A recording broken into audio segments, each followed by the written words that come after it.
The entire pastry kitchen fell silent. The moment the crumpled cake rolled out of the delivery van on a Thursday morning.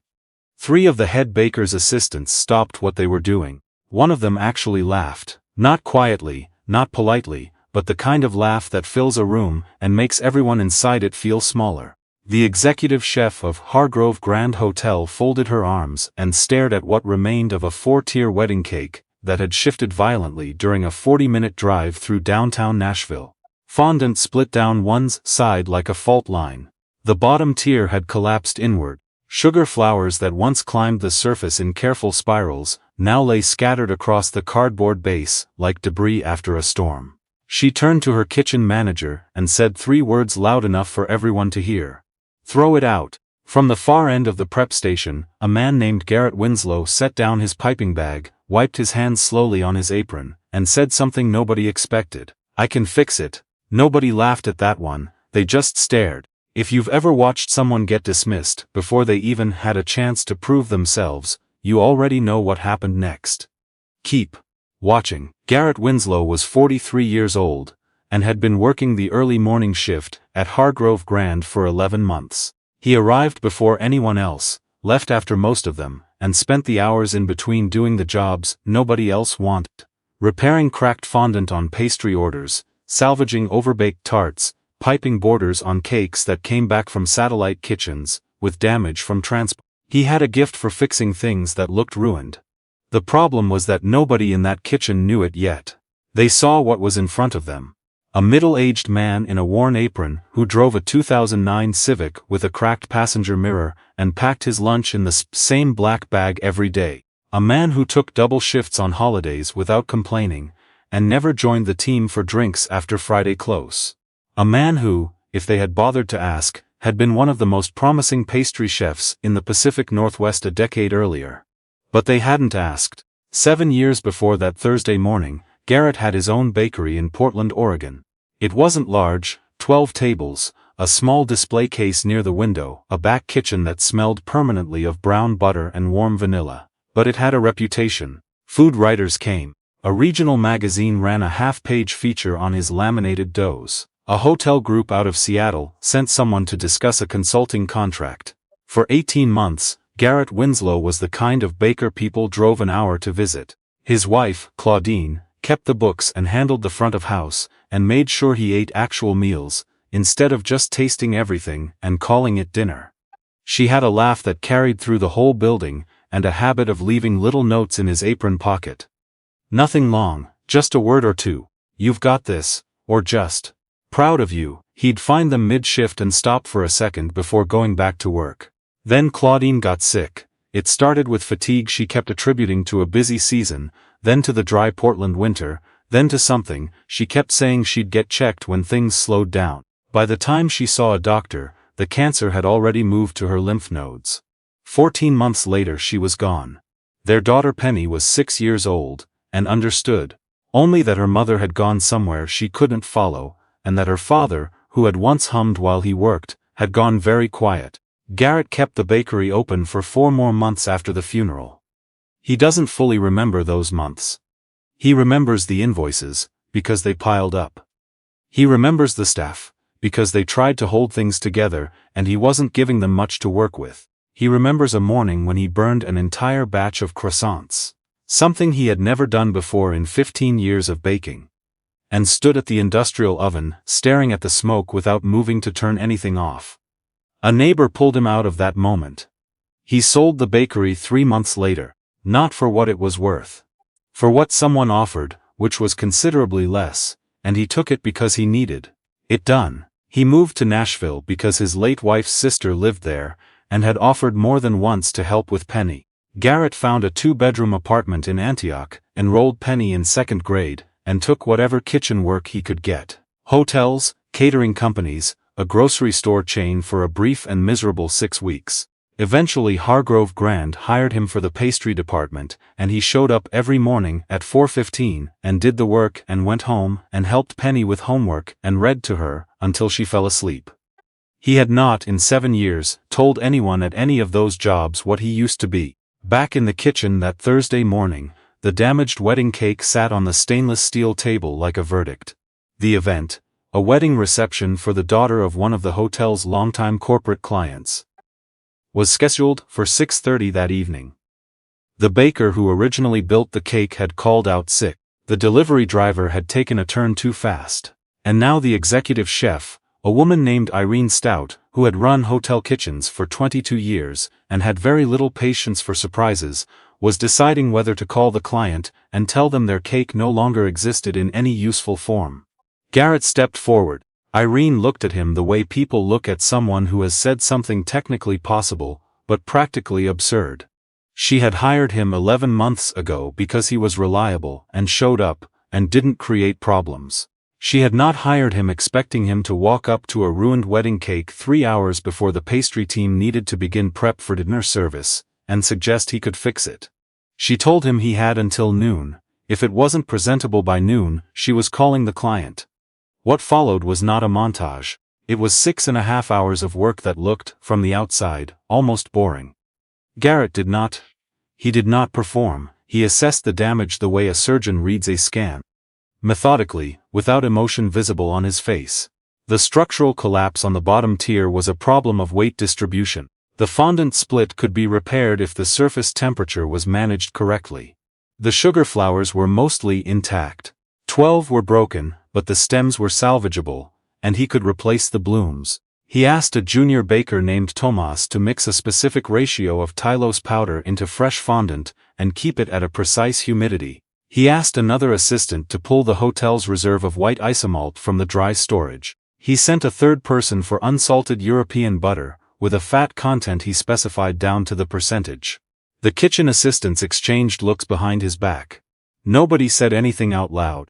Garrett rebuilt the bottom tier from the inside, using an internal dowel system. He improvised from food-safe skewers and a ring of hardened isomalt that would hold the weight without being visible. He smoothed the fondant seam using a technique that required a heat gun, held at a precise angle, and a silicone smoother, drawn in one continuous motion. The kind of motion that takes 1,000 repetitions to make look effortless. He replaced the broken sugar flowers petal by petal, each one shaped by hand with tools he'd pulled from the back of a drawer, where they'd apparently been sitting unused since the previous pastry chef left. At 11:40, he stepped back. The cake looked different from the original. Not worse. Better. The repair hadn't simply restored what was there. It had corrected a slight asymmetry in the original tier stacking that would have caused the whole structure to lean after 2 hours at room temperature. The sugar flowers climbed the tiers in a pattern that was more intentional than the original. The fondant surface was smoother. Tomas stood next to Garrett and said nothing for a moment. Then he said quietly, "Where did you learn to do that?" Garrett said he used to have a bakery. Then he picked up his piping bag and went back to the prep work that had been waiting. When Irene Stout walked into the kitchen at noon to make the call she'd been preparing herself to make, she stopped in the middle of the doorway. She walked around the cake once without speaking. She looked at the isomalt structural base Garrett had built. She touched nothing. Then she asked him to come to her office. That conversation lasted 40 minutes. Garrett answered questions he had not been asked in 7 years. What kind of training did he have? Where had he worked before? What was the consulting project in Seattle that he mentioned in passing? When had he built his first tiered cake? Why had he left Portland? He told her about Claudine. Irene Stout was not a sentimental person. She had run kitchens where people cried, and she had told them to do it on their own time. But she listened to the whole thing without interrupting, and when Garrett finished, she was quiet for a moment before she said anything. She told him she had a problem. The hotel was 3 weeks away from launching a new high-end events division, focused exclusively on bespoke celebrations, weddings, milestone anniversaries, private corporate dinners for clients, who spent more on a single event than most people spend on a car. She had a kitchen, she had a budget, she had a general direction. What she did not have was a pastry chef with the skill and the background to build the kind of showpiece work that division required.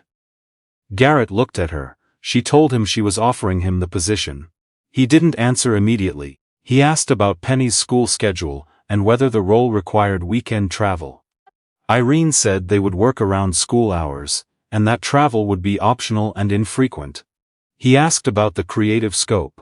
Whether he would be expected to replicate existing designs or develop original work. She said original. He asked one more question, whether the role would carry his name on the event's collateral. Irene said yes. He said he needed to think about it overnight. She said that was fine. He drove home in the 2009 Civic, picked Penny up from her after-school program, made pasta for dinner, because it was Thursday and Thursday was pasta, and helped her with a worksheet about state capitals. After Penny fell asleep, he sat at the kitchen table with a cup of coffee that went cold while he wasn't paying attention. And he stayed there for a long time, thinking about a bakery in Portland that used to smell like brown butter and warm vanilla, and a woman who left notes in his apron pocket. He thought about what Claudine would have said. He knew exactly what she would have said. He'd known before he even sat down. The next morning he arrived at Hargrove Grand at 4:15 as usual. He found Irene in the kitchen before the rest of the staff arrived. He told her yes. What he did not know yet, what he couldn't have known, was that the wedding he'd saved the day before had been for the daughter of Conrad Ashby, a hospitality developer who owned 14 luxury properties across the American South, and had been looking for the right person to anchor the pastry and event design program. At a new flagship hotel he was opening in Charleston, Conrad had watched that cake arrive at his daughter's reception and had immediately asked the hotel manager who built it. The hotel manager didn't know. The catering coordinator didn't know. It took 3 days for anyone to figure out that the person responsible was a man who had been working the 4:15 morning shift for 11 months without anyone fully understanding what they had. Conrad called Irene directly. She told him about the offer she'd already made. He asked to meet Garrett. That meeting happened in the Hargrove Grand lobby on a Tuesday afternoon, and it lasted 2 hours, and by the end of it, Conrad had offered Garrett something different from what Irene had proposed. Not a position inside an existing hotel structure, but a founding role in a standalone event design studio that would operate across Conrad's entire portfolio. Garrett would build the program from scratch. He would hire his own team. He would carry his own name on everything the studio produced. The studio would be called Winslow Atelier. Garrett sat across from Conrad Ashby, in a hotel lobby armchair, and felt something he had not felt in 7 years, something that was harder to name than grief, but just as physical. The particular weight of a door opening that you had stopped believing would ever open again. He said yes before they finished the second cup of coffee. There are people in that Nashville kitchen who still don't fully understand what happened that Thursday morning. They saw a man fix a cake. They didn't see what the cake was standing in for. 7 years of starting over, of early morning shifts and cold coffee, and a daughter who was too young to understand what her father had given up, and too perceptive not to notice that something in him had gone quiet. Penny is 13 now. She knows the whole story. She has read the feature that a hospitality trade publication ran on Winslow Atelier in its second year. She has a photograph on her desk of her parents, standing outside their Portland bakery the summer before everything changed, both of them laughing at something off camera, her mother's hand on her father's arm. She keeps it there because her father asked her to. He told her once that the hardest part of losing someone isn't the grief, which is loud and enormous and impossible to ignore. The hardest part is the quiet afterward. The years when you're still carrying them, but the world has moved on, and there's no longer any visible proof that they mattered. He told her that the best thing he knew how to do for her mother's memory was to keep working. Keep fixing things. Keep showing up at 4:15. Penny told him she thought that was pretty good. He told her he thought so too. Before this story ends, there's something worth asking yourself. Has there ever been a version of you that the world decided to stop looking at? Not because you stopped having value, but because the circumstances that framed you made it easy for everyone else to look away. And if there has been, what would it mean to have someone finally see past the apron? The people who dismissed Garrett Winslow that morning weren't cruel, they were just certain. And certainty, more than cruelty, is what buries talent alive. The difference between those two things is worth sitting with. If this story stayed with you, share it with someone who's been carrying something quietly for longer than they should have to. And subscribe to Dignity Tales for more stories about the kind of ordinary people the world almost missed entirely.